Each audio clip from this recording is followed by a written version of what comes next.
வணக்கம் நண்பர்களே, welcome back to our channel. இன்னைக்கு நம்ம பார்க்க போற அப்டேட்ஸ் ரொம்பவே இம்பார்ட்டண்டா இருக்கு.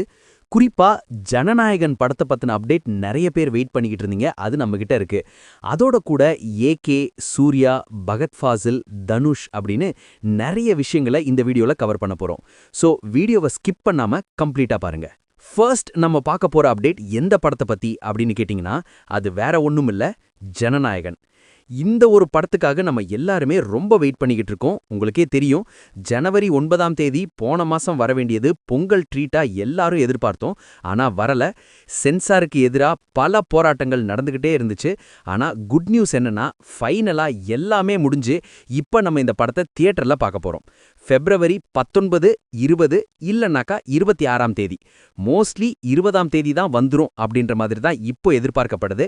ஏன்னா ஓவர்சீஸ் டிஸ்ட்ரிபியூட்டர் எல்லாருக்குமே அஃபீஷியலா இன்ஃபார்ம் பண்ணிருக்காங்க. நம்ம 20ஆம் தேதி வரும், நீங்க புக்கிங் எல்லாமே ஓபன் பண்ண ஸ்டார்ட் பண்ணுங்க, நாங்க சொல்லும்போது ஸ்டார்ட் பண்ணிக்கிங்க அப்படின்ற மாதிரி எல்லாம் இன்ஃபர்மேஷன் போயிருக்கு. ஸோ கண்டிப்பா February 20ஆம் தேதி ஒரு கிராண்ட் ரிலீஸா இருக்க போகுது. அதுல மட்டும் எந்த ஒரு மாற்றமுமே இல்லை. ஏன்னா இந்த ஒரு பிரச்சனையால மட்டுமே பேன் வேர்ல்டு அளவுக்கு இந்த படம் ரீச் ஆயிருக்கு. இன்டர்நேஷனல் லெவல்ல படத்துக்கு இருக்கிற அவேர்னஸ் வேற லெவல்ல போயிருக்கு. அதுல மட்டும் எந்த ஒரு மாற்றமுமே இல்லை. பட் இப்போ ஒரே ஒரு வருத்தம் என்னன்னா, நிறைய விஷயங்களை படத்துல சென்சார் பண்ணி வச்சிருப்பாங்க. அதுதான் இருக்கிற ஒரே ஒரு கடுப்பு. எல்லாரும் விரும்புனது என்னன்னா, படம் ஓடிடில அன்சென்சார்லயே ரிலீஸ் ஆகணும். அப்படி வந்திருந்தா ரொம்ப நல்லா இருந்திருக்கும். இப்போ லேட்டஸ்ட் அப்டேட் என்னன்னா, இன்னைக்கு அஃபீஷியலா நம்ம சென்சார் கேஸ், ஜனநாயகன் படத்துடைய சென்சார் கேஸ் லிஸ்டிங் ஆயிடுச்சு. ஆனா இவங்க ஆல்ரெடி பெட்டிஷன் கொடுத்துட்டாங்க, நாங்க கேஸை வித்ட்ரா பண்றோம் அப்படின்னு சொல்லிட்டாங்க. மோஸ்ட்லி இன்னைக்கு காலையில 10:30 மணிலிருந்து 12:30 மணிக்குள்ள நம்ம கேஸ்க்கு ஜட்ஜ்மெண்ட் வந்துரும். இந்த கேஸை நாங்க டிஸ்மிஸ் பண்றோம் அப்படின்னு கோர்ட் சொல்லும். டிஸ்மிஸ் ஆயிடுச்சுன்னா நமக்கு சென்சார் இன்னும் 2-3 நாள்ல கிடைச்சிரும். அது மட்டும் இல்லாம February 13 இல்லனாக்கா 14ஆம் தேதி நம்ம படத்துடைய அஃபீஷியல் ரிலீஸ் டேட்டை சென்சாரோட அனௌன்ஸ் பண்ணலாம் அப்படின்ற மாதிரி ஒரு பிளான் வச்சிருக்காங்க. சோ அதுக்காக தான் இன்னைக்கு கேஸை வித்ட்ரா ஆகுது. வித்ட்ரா ஆன 2-3 நாள்ல நம்மளுக்கு சென்சார் கிடைக்கும். சென்சார் கிடைச்ச உடனே படத்தை எப்போ ரிலீஸ் பண்றோம் அப்படின்னு டேட் அனௌன்ஸ் பண்ணி பயங்கரமான ஒரு பூம் கிரியேட் பண்ணி நம்ம ஜனநாயகன் திரைப்படம் வேர்ல்ட் வைட் ரொம்பவே கிராண்டா ரிலீஸ் ஆக போகுது. சோ டெஃபினட்டா இப்போ இந்த படத்துடைய ஓப்பனிங் அப்படின்றது நம்ம எதிர்பார்த்ததை விட பல மடங்கு பெருசா இருக்க போகுது. அதுல மட்டும் எந்த ஒரு மாற்றமுமே இல்லை. சோ நீங்க இந்த ஜனநாயகன் திரைப்படத்துக்கு எந்த அளவுக்கு ஈகரா வெயிட் பண்ணிக்கிட்டு இருக்கீங்க அப்படின்றத மறக்காம கமெண்ட்ல மென்ஷன் பண்ணுங்க. அடுத்து ஏகே எடுத்துக்கிட்டோம் அப்படின்னா, அவருக்கு அடுத்து ரிலீஸ் ஆக போறது AK64 கிடையாது. அதுக்கு முன்னாடியே அவரை பத்தின ஒரு டாக்குமெண்ட்ரி வரப்போகுது. ஏஎல் விஜய் இப்போ பயங்கரமா ஷூட் பண்ணிக்கிட்டு இருக்காரு, உங்களுக்கே தெரியும். அண்ட் இந்த டாக்குமெண்ட்ரிக்கு த கிளாடியேட்டர்ஸ் அப்படிங்கறதான் டைட்டிலா வச்சிருக்கிறதா ஒரு நியூஸ் முன்னாடி வந்திருந்துச்சு. அண்ட் இந்த டாக்குமெண்ட்ரி எப்போ ரிலீஸ் பண்றதா பிளான் பண்ணிக்கிட்டு இருக்காங்க அப்படின்னு பார்க்கும்போது, May 1ஆம் தேதி ஏகே உடைய பிறந்த நாளை முன்னிட்டு ரிலீஸ் பண்ற ஒரு பிளான்ல இருக்கிறதாவும் நியூஸ் இருந்தது. சோ இப்போ இந்த டாக்குமெண்ட்ரிக்கான ஷூட்டிங் ஏறக்குறைய போய்கிட்டு இருக்கு. அடுத்த வாரத்தோட கம்ப்ளீட் பண்ணி முடிச்சிருவாங்க அப்படிங்கிற ஒரு நியூஸ் கிடைச்சிருக்கு. இந்த டாக்குமெண்ட்ரி செம்மையா உருவாகிட்டு வருது அப்படிங்கிற ஒரு நியூஸ் இருக்கு. நீங்களே பார்த்திருப்பீங்க, நிறைய செலிபிரிட்டிஸ் அங்க போய் ரேசிங் பார்க்கறாங்க, ஏகேவை மீட் பண்ணி போட்டோ எடுக்கிறதெல்லாம் நமக்கு சோஷியல் மீடியால வந்துட்டு இருக்கு. சோ யார் யாரெல்லாம் அங்க போனாங்களோ அவங்க எல்லாருமே கூட டாக்குமெண்ட்ரியில அப்பியர் ஆகிறதுக்கு வாய்ப்புகள் இருக்கு.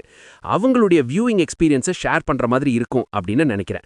சோ இந்த டாக்குமெண்ட்ரியை பெரிய அளவில் பிசினஸ் பண்ணுவாங்க அப்படின்னு எதிர்பார்க்கப்படுது.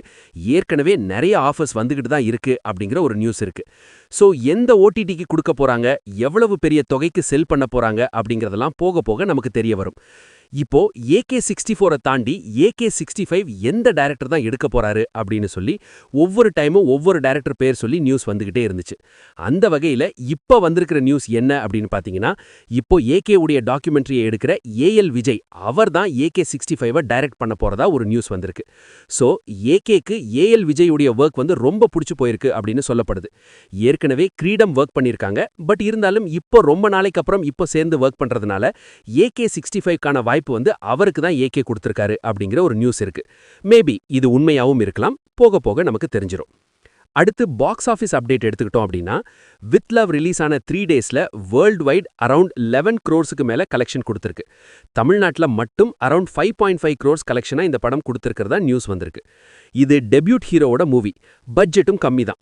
வித் லவ்க்கு அவங்க டார்கெட் பண்ண ஆடியன்ஸ் கிட்ட இருந்து நல்ல ரெஸ்பான்ஸ் வந்துட்டு இருக்கு. வீக் டேஸ்ல இந்த படம் எப்படி பர்ஃபார்ம் பண்ண போகுதுன்னு வெயிட் பண்ணி பார்க்கலாம். அடுத்து அர்ஜுன் டைரக்ஷன் பண்ற சித்தப்பையன் மூவிக்கு சென்சார்ல யூ சர்டிபிகேட் கொடுத்திருக்காங்க. February 14ஆம் தேதி மூவி ரிலீஸ் ரிலீஸ் ஆக போகுது. அடுத்து சரத்குமாரோட ஆழி மூவிக்கான ட்ரெய்லர் இப்போ ரிலீஸ் ஆயிருக்கு. ட்ரெய்லர் பார்க்க நல்லாவே இருக்கு. நீங்க இதுவரைக்கும் பார்க்கலனா போய் பாருங்க.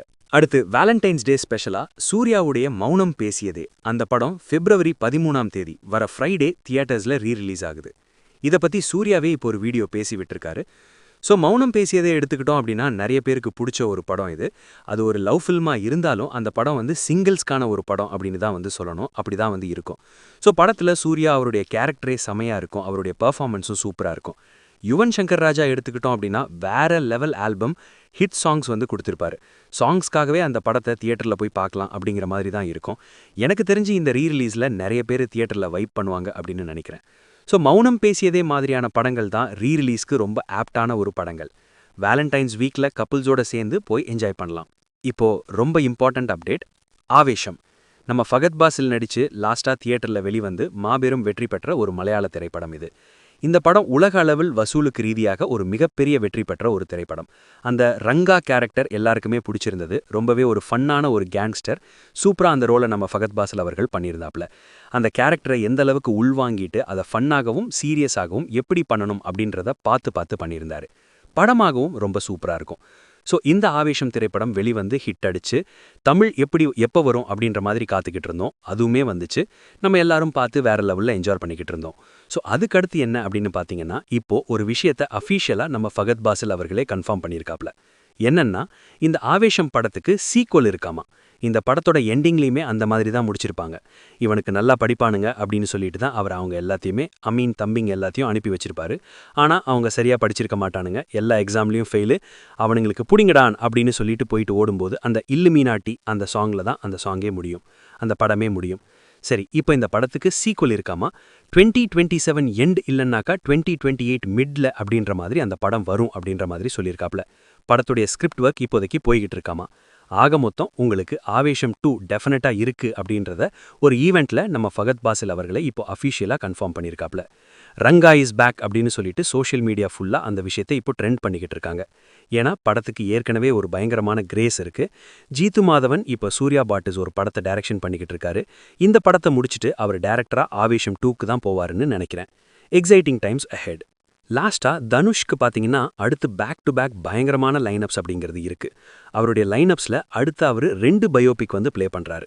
ஒன்று இளையராஜா பயோபிக், இன்னொன்று அப்துல் கலாம் பயோபிக். ரெண்டுமே அஃபீஷியலாக முன்னாடி அனௌன்ஸ் பண்ணப்பட்ட ப்ராஜெக்ட் தான். ஸோ இளையராஜா பயோபிக் பார்த்தீங்கன்னா முன்னாடி அனௌன்ஸ் பண்ணிட்டாங்க. ஷூட்டிங் உடனே போவாங்க அப்படின்னு சொல்லப்பட்டுச்சு. அதுக்கப்புறமா எதுவுமே நடக்கலை. நடுவில் படமே ட்ராப் ஆக போகுது அப்படிங்கிற ஒரு நியூஸ் இருந்தது. அதுக்கப்புறமா ட்ராப்லாம் இல்லை, ஆனால் பொறுமையாக ஆரம்பிப்பாங்க அப்படிங்கிற ஒரு நியூஸ் கிடச்சிருந்தது. ஸோ ரொம்ப நாளைக்கு அப்புறம் இப்போ இளையராஜா பயோபிக் பற்றி வர நியூஸ் என்ன அப்படின்னு பார்க்கும்போது அடுத்த வருஷம் 2027 மிட்ல ஷூட்டிங் போகிற மாதிரி பிளான் பண்ணிட்டு இருக்காங்க அப்படிங்கிற ஒரு நியூஸ் இருக்கு. அதில் கூட நடுவில் பார்த்தீங்கன்னா ஒரு குட்டையை குழப்பி விட்டுட்டாங்க. அருண் மாதேஸ்வரன் டைரக்ட் பண்ணுறது கிடையாது, டைரக்டர் சேஞ்ச் பண்ண போகிறாங்க, வேற ஒரு டைரக்டர் உள்ளே வர போகிறாரு அப்படின்னு. ஆனால் அது உண்மை இல்லை, அது ரூமர். அருண் மாதேஸ்வரன் தான் டைரக்ட் பண்ண போகிறாரு. இப்போ டிசி எடுத்துக்கிட்டு இருக்காரு. டிசி முடிச்சுட்டு இளையராஜா பயோபிக்கில் தான் அவர் கான்சென்ட்ரேட் பண்ணுவார் அப்படிங்கிற மாதிரி இன்னைக்கு நியூஸ் வந்திருக்கு. அடுத்து அப்துல் கலாம் பயோபிக் எடுத்துக்கிட்டோம் அப்படின்னா அந்த ப்ராஜெக்ட்டுக்கான ஷூட்டிங் 2027 எண்டில், அப்படி இல்லைன்னா 2028 தான் போகிற மாதிரி இருக்கும் அப்படிங்கிற நியூஸ் கிடச்சிருக்கு. அப்துல் கலாம் பயோபிக் எடுக்கிறது எல்லாமே ஓகே தான். பட் அதில் தனுஷ் எப்படி செட் ஆவார் அப்படிங்கிறது எனக்கு தெரியல. அந்த லுக்கும் ஏஜ் டிஃப்ரென்ஸும் எப்படி ஹேண்டில் பண்ணுவாங்களோ போய் பார்க்கலாம். எதுவாக இருந்தாலும் தனுஷோட அபிலிட்டி எல்லாருக்கும் தெரியும். ஸோ எதிர்பார்க்கலாம். சரி நண்பர்களே, இன்னைக்கான அப்டேட்ஸ் இவ்வளோதான். Mainly Jananayagan, AK, Aavesham sequel, Dhanush biopics அப்படின்னு நிறைய விஷயங்கள் கவர் பண்ணோம். நீங்க எந்த அப்டேட் உங்களுக்கு மோஸ்ட் எக்ஸைட்டிங்காக இருந்தது அப்படின்றத கமெண்ட்ல மென்ஷன் பண்ணுங்க. வீடியோ பிடிச்சிருந்தா லைக் பண்ணுங்க, ஷேர் பண்ணுங்க. இன்னும் சப்ஸ்கிரைப் பண்ணலன்னா சப்ஸ்கிரைப் பண்ணி பெல் ஐக்கானை அழுத்துங்க. அப்பதான் எல்லா அப்டேட்ஸும் உங்களுக்கு கிடைக்கும். சரி நண்பர்களே, அடுத்த வீடியோல மீட் பண்றோம். வணக்கம், நன்றி.